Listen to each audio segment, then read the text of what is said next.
Ako po si Christian, ang operator ng Honjet XP600 30cm DTF machine dito sa RP Dasma.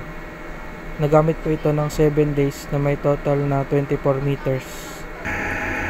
Ito po ang printer head. Ang huling palit po nito ay noong November 2022. Ito po ang capping na may 90% good condition pa po. Head clean. Punasan ng wiper after head clean. Nozzle test.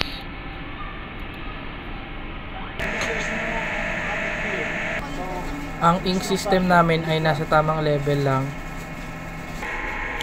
Ang waste tank po ay nalinis noong Sabado. Ito po ang ABR.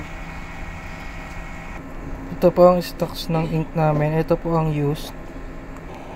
Ito naman po ang unused. Ito po ang DTF powder. At ito naman po ang DTF film.